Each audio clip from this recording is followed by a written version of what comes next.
bisa disiplинasi yang lebih serius lagi. Ya. Ya, nanti dipikirkan konsumsinya. Baik Bapak Ibu, mohon maaf sedikit menyita waktu Bapak Ibu.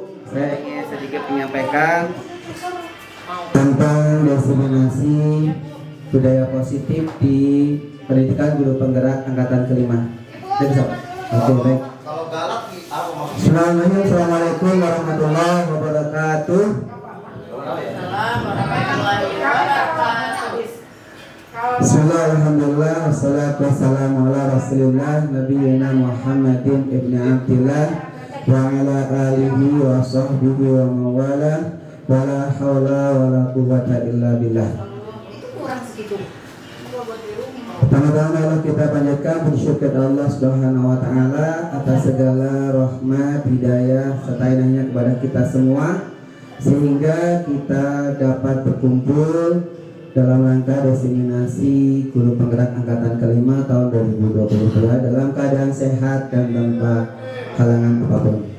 Tak lupa salawat dan salam kita haturkan kepada junjungan kita Nabi Muhammad Sallallahu Alaihi Wasallam atas segala pengorbanannya, atas segala ilmu yang telah diberikan kepada kita sehingga kita dapat mengenyang al-Islam dan mengharapkan syafaatnya di hari kiamat.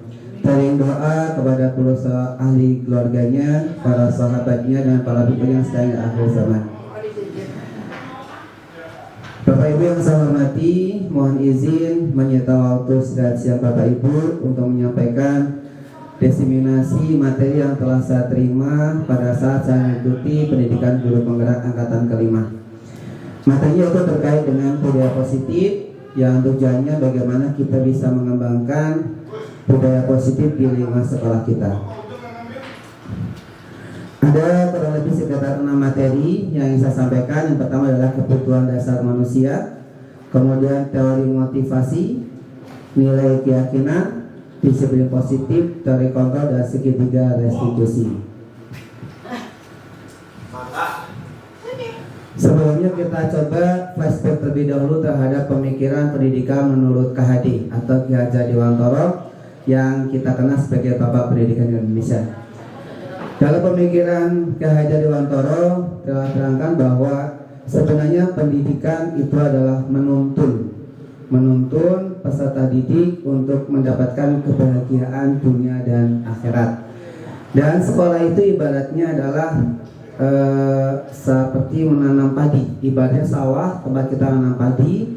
Bagaimana kita berusaha untuk melakukan usaha secara maksimal agar benih padi yang kita tanam, benih padi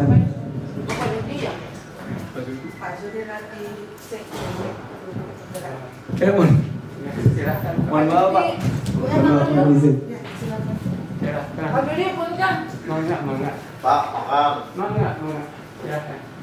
Benih padi yang kita tanam mudah-mudahan bisa tumbuh dengan baik, terawat dan bisa menjadi panen yang menguntungkan. Dan mendidik itu tidak bisa kita mengharapkan menanam padi supaya tumbuh menjadi jagung, atau kita menanam jagung supaya tumbuh menjadi padi. Jadi bagaimana kita bisa benih yang kita tanam padi, berarti kita berusaha mencari ilmu dan praktekkan bagaimana cara merawat padi dengan baik. Begitu pula apabila kita benih, kita berbuat jagung, kita akan mencoba merawatnya dengan baik agar jagungnya bisa tumbuh dengan baik.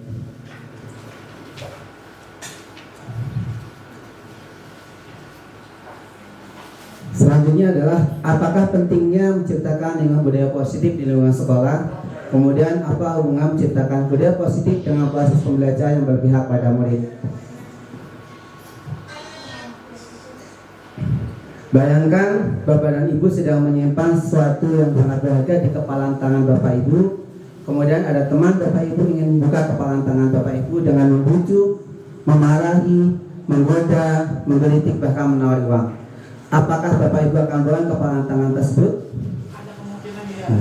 Apa alasan dari tindakan Bapak dan Ibu? Biasanya kita akan mencoba mempertahankan apa yang menjadi sesuatu berharga dalam tangan kita, walaupun kita digoda, dimarahi, atau ditawari uang. sehingga kita bisa mempunyai prinsip bahwa kita tetap memegang apa yang sangat berharga dalam kepalan tangan kita. Sebenarnya siapa pemegang kendali dari kontrol kepalan tangan Bapak dan Ibu? Tentunya ada diri kita sendiri, agar kita tidak tergoda oleh terintervensi atau mungkin digoda oleh orang lain, baik dengan kesenangan maupun dengan harta dan seterusnya. Seorang ahli pendidikan, Dr. William Glasser, telah menyampaikan beberapa ilusi di dalam proses pembelajaran kita. Yang pertama adalah ilusi guru mengontrol murid. Apakah guru bisa mengontrol murid 100%? Nah, itu adalah suatu ilusi atau suatu bayangan yang kita tidak bisa bayangkan. Kemudian, apakah penguatan atau bujukan itu berlaku efektif dan bermanfaat? Kadang-kalanya, tapi dia tidak berpengaruh atau tidak mempunyai pengaruh secara konsisten. Kemudian kritik dan membuat rasa bersalah dapat menguatkan karakter.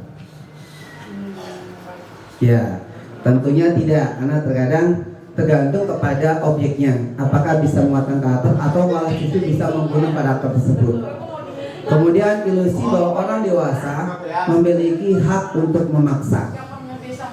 Nah, itu tidak termasuk ilusi, karena yang bisa memaksa itu adalah yang mengontrol ada diri kita sendiri. Stephen Covey dalam prinsip Center Leadership mengatakan bahwa bila kita ingin membuat kemajuan perlahan, sedikit-sedikit ubahlah sikap atau perilaku Anda. Namun bila kita ingin perbaiki cara-cara utama kita, maka kita perlu mengubah kerangka acuan kita. Ubahlah bagaimana Anda melihat dunia, bagaimana Anda berpikir tentang manusia.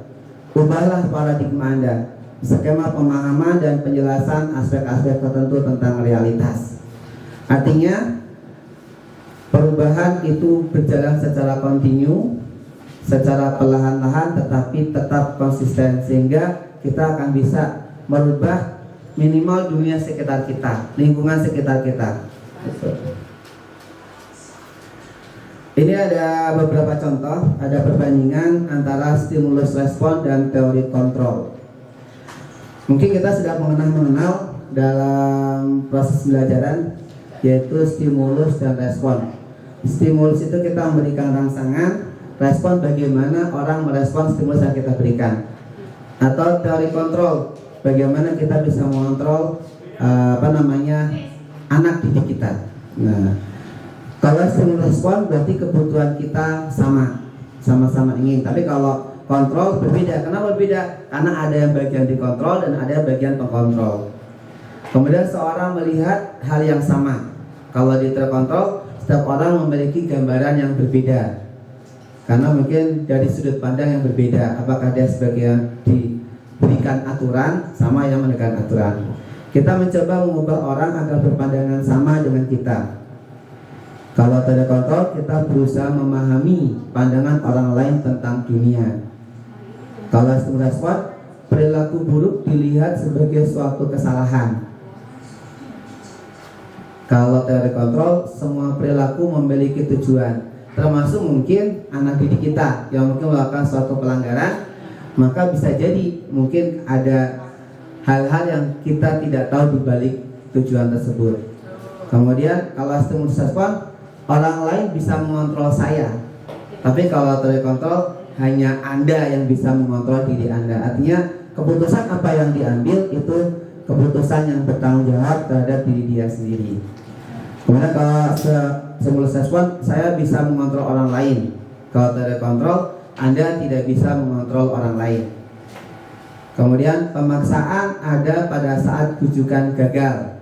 Artinya pada saat kita membujuk orang melakukan apa yang kita inginkan ternyata gagal, maka kembali kita ingin memaksakan agar anak yang kita inginkan itu melakukan apa yang kita inginkan.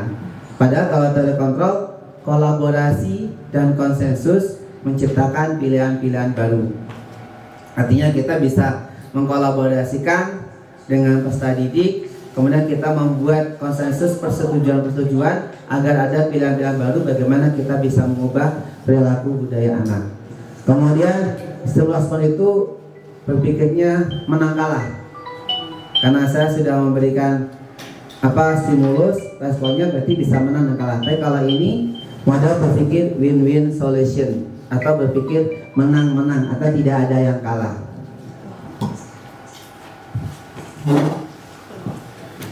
Tadi disampaikan bahwa dalam teori kontrol setiap perbuatan pasti akan ada tujuan atau ada motivasi intrinsik atau nilai kebajikan yang ada yang kita jadikan keyakinan kelas kita. Tujuan atau alasan dari sebuah perbuatan yang kita lakukan menurut Dr. William Glasser itu terbagi menjadi 5, yaitu yang pertama adalah bertahan hidup. Bagaimana kita berusaha agar kita tetap bertahan hidup. Kemudian yang kedua adalah kebutuhan mendapatkan kasih sayang dan rasa diterima. Nah, kemudian kebutuhan yang ketiga adalah kebutuhan kebebasan. Kemudian yang keempat adalah kesenangan dan penguasaan, agar kita bisa menguasai orang lain. Itu 5 kebutuhan dasar manusia. Ya. Saat Bapak dan Ibu hadir di sebuah pelatihan, kira-kira nih, motivasi apa yang mendasari tindakan Bapak Ibu? Apakah Bapak Ibu hadir karena takut ditegur kepala sekolah?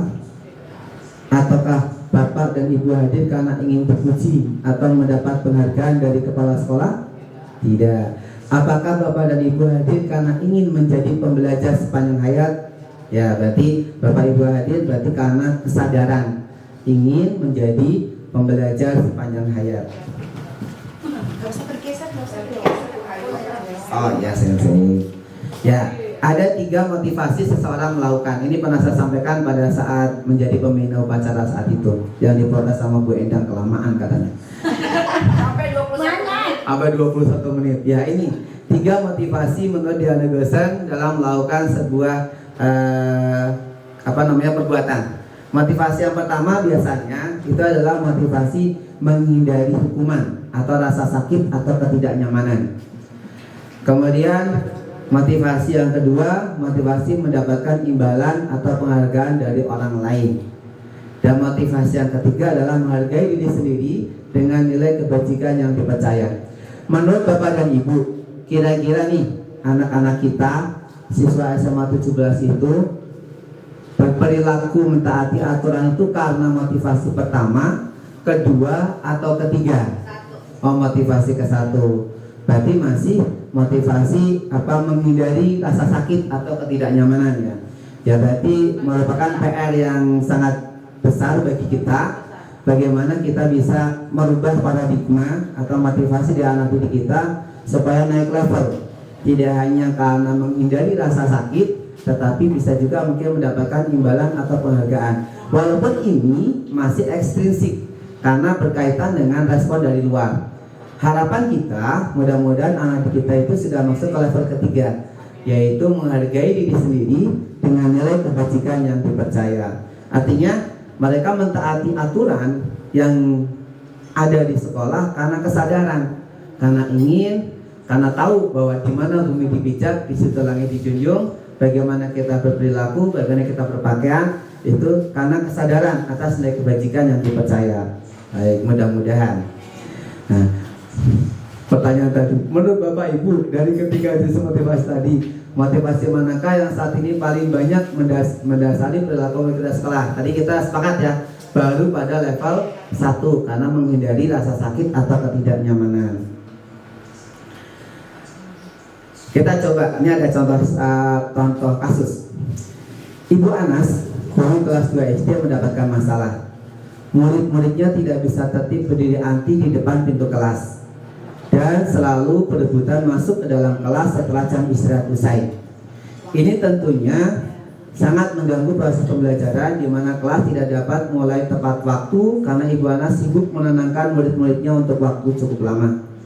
Akhirnya Bu Anas berpikir cepat dan mengandalkan stiker bintang. Setiap murid-muridnya akan masuk kelas usai jam istirahat. Bu Anas akan mengiming-imingi murid-muridnya dengan stiker bintang. Siapa yang dapat berdiri lurus dan berbaris rapi antri depan pintu dapat bintang dari Bu Anas.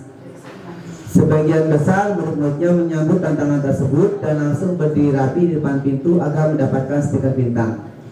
Hal ini terus dilakukan Bu Anas selama beberapa minggu karena cukup berhasil membuat murid-muridnya berdiri rapi antri di depan pintu. Sampai pada suatu saat Bu Anas sakit dan terpaksa digantikan Pak Heru. Pak Heru tidak mengetahui tentang stiker bintang dan benar saja pada saat mau masuk ke kelas usai jam istirahat, murid-murid kelas 2 kembali berebutan masuk kelas. Apa yang terjadi dan mengapa? Kira-kira apa Bu Aisyah? Karena anak-anak itu motivasinya dapat penghargaan. Betul. Pada saat tidak mendapatkan penghargaan, kembali ke perilaku atau budaya yang lama, yaitu karena secara proses dia memang belum terbiasa. betul. Artinya kan kebiasaan itu muncul setelah berapa puluh kali gitu ya. Betul. Jadi emang kalau untuk yang motivasi pertama dan kedua itu masih ekstrinsik dan tidak bertahan lama. Dihukum pun udah dipotong rambut, kemudian nanti panjang lagi. Potong rambut panjang lagi, celana dipotong masih gitu lagi. Artinya apa? Karena belum tumbuh kesadaran atau nilai kebajikan yang bisa dijunjung tinggi atau dipahami kita semua. Baik, ini adalah strategi. Kira-kira bagaimana? Saat kita berulang kali menjanjikan hadiah kepada anak-anak agar berperilaku bertanggung jawab, atau kepada seorang murid agar memperoleh sesuatu yang baru, atau kepada murid atau seorang karyawan agar melakukan pekerjaan yang berkualitas, kita sedang berasumsi mereka tidak dapat melakukannya atau mereka tidak akan memilih untuk melakukannya. Jadi mungkin gini, pada saat kita janjiin hadiah nih, anak-anak agar berlaku bertanggung jawab, seolah-olah kita mempunyai pikiran bahwa anak tersebut tidak akan dapat berlaku seperti itu kalau kita tidak kasih hadiah. Gitu. Artinya perlu penanaman kesadaran agar dia bertindak untuk menghargai diri dia sendiri sebenarnya, gitu ya. Oke. Jadi perbuatan ada motivasi intrinsik dan nilai kebajikan atau keyakinan kelas. Nah, nilai-nilai kebajikan universal yang disepakati secara tersirat atau tersurat lepas dari latar belakang suku, negara, bahasa maupun agama. Contohnya adalah maksudnya keyakinan kelas adalah bagaimana kita bisa membangun kelas kita memahami nilai-nilai yang baik dan bisa mematuhi atau sebagai kontrol kepada anak yang melakukan pelanggaran terhadap keyakinan yang kita sepakati.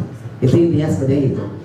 Nah, bagaimana berarti kita bisa menyampaikan ke anak-anak kira-kira nih nilai kebajikan apa yang akan kita unggulkan di dalam kelas kita, gitu, yang kita sepakati secara bersama-sama. Kemudian contohnya berjalan di kelas atau di koridor, saling menghormati. Misalkan pada saat berdiskusi, bergantian saat berbicara, atau mendengar teman yang menyampaikan pendapat, dan lain-lain. Ya. Ini ada contoh-contoh nilai keyakinan. Misalkan dilarang merokok, kembalikan barang ke tempatnya, menunggu giliran, hadir lebih awal 15 menit, berjalan di kelas dan koridor, dilarang mengganggu orang lain, dilarang buang sampah dan gunakan masker. Ini kita kembali ke materi disiplin positif. Nah, saat Bapak dan Ibu sudah mulai pelajaran, ada seorang murid yang baru masuk ke kelas, apa yang akan Bapak dan Ibu lakukan pada murid tersebut? Langsung diizinkan duduk, atau disuruh berdiri, atau bagaimana? Ditanya dulu, kemudian? Kenapa dia terlambat? Oh, kenapa dia terlambat? Oke. Tergantung alasannya. Ya, berarti kita mengetahui terlebih dahulu alasan apa dia melakukan keterlambatan. Oke. Nah, ini ada hukuman, konsekuensi, restitusi. Restitusi apa? Nah, restitusi adalah suatu usaha proses kita bisa mengenalkan nilai kepada anak pelanggaran apa yang dilakukan, kemudian memahami bahwa dia itu salah, dan kira-kira solusi apa nih terhadap kesalahan yang dia lakukan. Betul, nilai perbaikannya seperti apa. Itu namanya restitusi ya Bu. Ya, ini contohnya nih. Hukuman, sesuatu yang menyakitkan harus terjadi. Kalau konsekuensi, sesuatu harus terjadi. Kalau restitusi itu pilihan. Gitu. Kemudian hukuman itu tidak nyaman untuk jangka waktu yang panjang karena akan memberikan suatu efek di dalam diri dia sendiri. Gitu. Kemudian tidak nyaman dalam waktu yang pendek. Nah, kalau restitusi menguatkan untuk murid antara dalam jangka waktu yang sangat panjang. Karena antara hukuman dan konsekuensi itu dia mengatakan kalau dia salah ya. Betul. Iya. Kemudian sistem tidak berjalan bila murid tidak takut. Artinya kalau murid itu melanggar ada paradigma aturan itu untuk dilanggar. Nah, misalkan seperti itu yang tidak tepat. Tapi kalau konsekuensi biasanya memerlukan monitoring atau supervisi terus-menerus dari guru. Nah, kalau restitusi mencoba murid belajar bertanggung jawab untuk perilakunya. Tuh. Kemudian kalau hukuman berlaku hanya pada sebuah institusi, tidak berlanjut pada kehidupan nyata. Kalau konsekuensi membantu penerapan mengikuti peraturan dalam masyarakat. Kalau restitusi fokus pada pemecahan masalah dalam jangka waktu panjang. Artinya satu yang tadi sampaikan, memahami kesalahan, memperbaiki gimana cara memperbaiki solutifnya seperti apa. Nah, kalau hukuman itu murid jadi membenci peraturan, dendam. Kemudian murid menghormati peraturan. Kalau restitusi berusaha menyadarkan bahwa agar murid menghormati dirinya dan menghormati orang lain. Kalau hukuman itu masuk dalam identitas gagal. Tapi kalau konsekuensi dan restitusi itu adalah identitas sukses. Kemudian hukuman itu modenya paksaan, paham ya? Telat kamu, push up atau suruh berdiri atau dan seterusnya. Kalau konsekuensi karena ada stimulus dan respon, karena ada keterlambatan, maka responnya adalah ada hukuman yang dilakukan. Kalau restitusi itu menggunakan teori kontrol. Kalau hukuman mendorong menyalahkan diri. Nah, kalau konsekuensi itu mendorong kepatuhan. Kenapa? Karena ada konsekuensinya loh. Berarti kita berusaha untuk patuh terhadap aturannya. Kalau restitusi itu mendorong disiplin yang positif. Artinya disiplin mentaati peraturan bukan karena takut hukuman, bukan karena mengharapkan imbalan atau konsekuensi positif, dan karena ingin menghargai diri sendiri terhadap nilai kebajikan universal. Kalau hukuman mengontrol anak dengan penguatan negatif dengan hukuman supaya anak berubah. Nah, kalau konsekuensi itu mengontrol dengan penguatan positif. Nah, kalau restitusi itu yang memegang kendali kontrol itu adalah murid itu sendiri. Gitu. Artinya pada saat murid itu melakukan kesalahan ya, dia sadar aturan apa yang dilanggar dan dia berusaha untuk mencari solusi terhadap aturan apa yang disampaikan perbaikan. Kata-katanya, kalau hukuman itu peraturannya ada titik-titik, kamu harus titik-titik. Tapi kalau konsekuensi, coba apa peraturannya? Dia menyebutkan. Kemudian mampukah kamu melakukannya? Gitu. Nah, kalau restitusi, apa yang kamu yakini nilai kebajikannya? Kemudian apa yang bisa kamu lakukan untuk memperbaikinya? Atau tadi kata Bu Aisyah itu solutif, ya mencari solusi dari masalah yang kita hadapi. Kemudian kalau hukuman, awas kalau itu dilakukan lagi. Kalau konsekuensi, lakukan apa yang saya katakan. Kalau sih, apakah kamu sungguh ingin melakukan hal ini? Artinya itu identitas sukses. Seperti itu. Nah, menurut Bapak Ibu, kira-kira nih termasuk hukuman atau konsekuensi? Murid diminta push up 15 kali karena tidak menggunakan masker ke sekolah. Hukuman. Kenapa? Karena tidak berhubungan dengan apa yang dilanggar ya. Oke. Kemudian membersihkan coretan yang dibuatnya di meja tulis, hukuman atau konsekuensi? Iya, betul. Menggantikan kertas tugas teman yang telah dicoret-coret, hukuman apa konsekuensi? Nggak kelihatan. Kertas tugas teman yang belajar. Hukuman apa konsekuensi? Hukuman. Konsekuensi kan menggantikan kertas. Ya. Kalau ini lari mengelilingi lapangan basket 2 kali. Ya. Dulu pernah dilakukan ya. Lanjut, berjemur di lapangan basket karena pengobrol dengan teman. Ya, hukuman. Oke. Lanjut, murid diminta bertelanjang kaki sepanjang hari karena tidak menggunakan sepatu warna hitam. Karena tidak menggunakan sepatu warna hitam. Nah, konsekuensi. Terus membersihkan tumpahan air di meja tulis karena tersenggol. Konsekuensi. Lari mengelilingi lapangan basket 2 kali karena terlambat 10 menit untuk pelajaran PJOK. Konsekuensi. Karena dia telah tertinggal pemanasan, maka pemanasan sendiri. Membersihkan WC sekolah karena mematahkan pensil temannya. Hukuman. Kemudian kehilangan 10 menit jam istirahat untuk mengerjakan tugas karena terlambat datang dan tertinggal pelajaran selama 10 menit. Konsekuensi. Nah, itu hukuman. Dan kalau hukuman biasanya tidak berhubungan dengan apa yang dilanggar. Kalau konsekuensi itu tidak berhubungan dengan apa yang dilanggar. Baik, restitusi adalah proses menciptakan kondisi bagi murid untuk memperbaiki kesalahan mereka sehingga mereka bisa kembali pada kelompok mereka dengan karakter yang lebih kuat. Itu menurut dosen.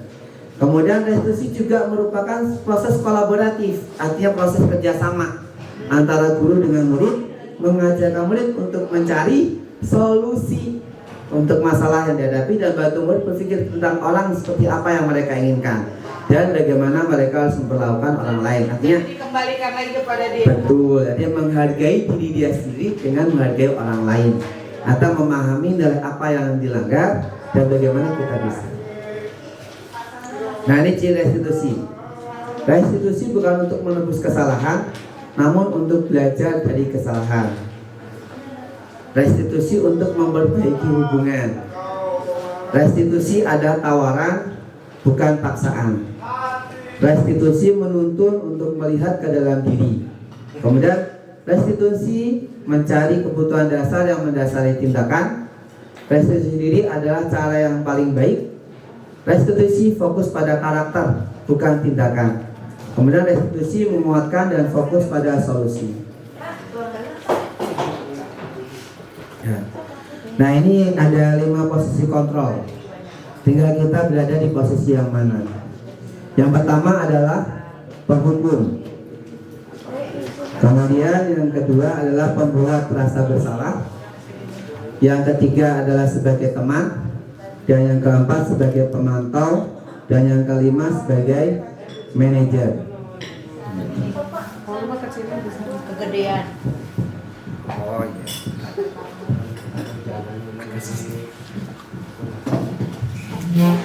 Gak usah pakai mic aja ya. Pakai aja Pak. Ya udah. Mudah-mudahan kena ya lagi di video ini. Enggak dengar Mas kalau nggak pakai. Posisi kontrol. Coba ngomong Mas, mau dikecilin. Tes. Lagi. Ya tes. Bisa bu. Nah, bisa ya. Alhamdulillah. Ya, posisi kontrol itu sebagai penghukum, kemudian pembuat rasa bersalah, teman, pemantau dan sebagai manajer. Nah, sebagai penghukum, ini bahasa sering saya banget sih kayaknya. Selalu hukum bisa menggunakan rumah fisik maupun verbal. Orang-orang menjalankan proses senantiasa mengatakan bahwa sekolah memerlukan sistem atau alat yang dapat lebih menekan murid-murid lebih dalam lagi. Guru-guru posisi hukum akan berkata, patuhi aturan saya, atau awas, kamu selalu saja salah, selalu, pasti selalu yang terakhir selesai. Guru seperti ini senantiasa percaya hanya ada satu cara agar mendalam seperti yaitu cara dia. Artinya dia berusaha mengontrol anaknya agar dia bertingkah laku sesuai dengan aturan yang telah disepakati. Nah, hasilnya, ini yang buat saya bersadar, kemungkinan murid marah atau menendang atau bersifat agresif. Bisa jadi sesudah kembali duduk murid akan coret-coret bukunya, dan lebih pula lagi sepulang sekolah murid akan melihat motor atau mobil bapak guru akan digores misalkan. Ini pernah kejadian dulu ya, tapi bukan motor saya. Nah, kemudian posisi kedua itu adalah pembuat rasa bersalah. Pada posisi ini biasanya guru akan bersuara lebih lembut. Pembuat rasa bersalah akan menggunakan keheningan yang membuat orang lain merasa tidak nyaman. Bersalah atau rendah diri. Kata-kata yang keluar dengan lembut akan berkata, ibu sangat kecewa sekali dengan kamu. Berapa kali bapak harus memberitahu kamu ya? Gimana coba kalau orang tua kamu tahu kamu harus berbuat